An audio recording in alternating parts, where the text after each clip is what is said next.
Bonjour et bienvenue au coin des arts dans cette vidéo sur les crayons luminance de la marque Caran d'Ache. Pour cette démo, j'utilise la boîte de 20 crayons classiques, le crayon blender et un peu d'essence de térébenthine inodore de chez Talens que j'utiliserai avec des cotons-tiges. J'ai testé plusieurs papiers avant de réaliser cette vidéo et j'ai été vraiment bluffée par le rendu sur le pastel mat de Clairefontaine que je vais utiliser ici. J'ai choisi de laisser le fond apparent pour faire ressortir ma grenouille et c'est pourquoi j'ai choisi un papier gris clair aussi. Une fois le dessin terminé, eh bien c'est parti pour la mise en couleur. Mais quelle est la particularité de ces crayons? Alors ces crayons ont une mine à base de pigments et de cire. Ils sont très onctueux, se mélangent à merveille entre eux et ils sont très pigmentés. Alors vous pouvez aussi utiliser l'essence de térébenthine pour les diluer ou renforcer encore le mélange des couleurs, comme ici dans les yeux de ma grenouille. Sur pastel mat, je trouve même que ça intensifie encore les couleurs et les contrastes. En fonction du papier que vous allez choisir, l'effet de ces crayons va être très différent. Et sur certains, le blender fourni par la marque fonctionnera mieux que l'essence de térébenthine. Ce sera le cas notamment sur les papiers lisses de type Bristol. Le blender va vraiment mélanger les couleurs, estomper les coups de crayon et rendre les couleurs plus intenses. Alors j'ai testé aussi les papiers à peinture à l'huile qui ont une texture encore plus marquée, qui imite la toile. Et si vous aimez laisser le grain du papier apparent, eh bien c'est très intéressant. Alors ce sera plutôt l'essence de térébenthine qui aura un plus bel effet sur ce papier et permettra de faire pénétrer les pigments dans le grain, contrairement au blender qui restera en surface et laissera le blanc du papier apparent. Le pastel mat de Clairefontaine, eh bien c'est un papier vraiment étonnant, je l'avoue, et qui n'a pas fini de me surprendre.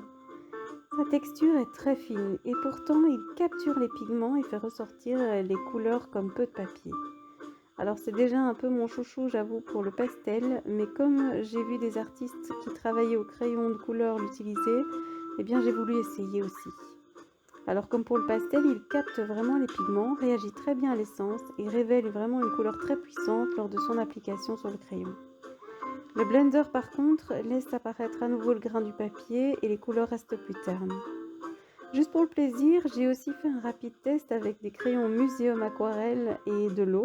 Et bien franchement, l'effet est assez magique, je vous encourage à essayer chez vous aussi. Bref, ce papier convient tout de même à beaucoup de techniques et si vous souhaitez mélanger aquarelle et pastel, eh bien je vous le conseille aussi. Enfin, revenons à nos crayons. La boîte de 20 crayons que j'utilise ici vous permettra déjà pas mal de combinaisons. Cependant, je vous conseille de la compléter avec des crayons à la pièce en fonction de vos sujets de prédilection. Ceci dit, pour les portraits, sachez que la marque a sorti une boîte spécifique de 20 tons. Récemment, la gamme des luminances s'est aussi agrandie. Elle est passée de 76 à 100 références. Et nous avons évidemment rentré le nuancier complet. Et la boîte que j'utilise ici est aussi mise à votre disposition au magasin pour que vous puissiez les tester. Ces crayons ont été conçus pour les professionnels, donc les pigments sont très résistants à la lumière, ce qui permet de pouvoir exposer vos œuvres. Ils sont faciles à tailler et le bois est très résistant. Donc de plus, ils peuvent vraiment se combiner à d'autres crayons à la cire et même aux crayons aquarelle. Poussons plus loin en réflexion, pourquoi pas essayer de tenter de les utiliser sur carton toilé, superposer les couches comme un glacis classique à l'huile, avec l'avantage du temps de séchage. Donc de plus en plus dans l'art, la mouvance va vers les techniques mixtes et le crayon de couleur acquiert de plus en plus ses lettres de noblesse dans l'art et dans les expositions. Notamment grâce à l'artiste Patrick Rogelet, dont je vous invite vraiment à aller voir le travail. Pour en revenir à mon dessin, personnellement, j'ai beaucoup aimé travailler avec ces crayons. Le croquis a directement été réalisé avec un crayon gris. Alors attention, si vous êtes débutant, je vous déconseille de commencer directement sur pastel mat. Sachez qu'il est quasi impossible à gommer. Vous devez donc être le plus juste possible lors du croquis et surtout si vous choisissez de laisser le fond apparent comme ici. Alors si vous essayez et que vous vous trompez, pas de panique, la correction pourra se faire par la superposition des couches supérieures. Ah, le grand plus pour moi de Caran d'Ache, eh bien, c'est la puissance des couleurs, mais surtout du noir et du blanc qui font souvent défaut dans d'autres marques. J'ai été surprise de leur intensité, même en les superposant à d'autres couleurs pour venir renforcer la lumière ou les ombres. La grenouille, c'est un animal assez lisse et luisant, donc par endroits, il était impératif de donner quelques éclats de lumière intense. Le noir aussi est vraiment profond, comme on peut le constater dans les pupilles.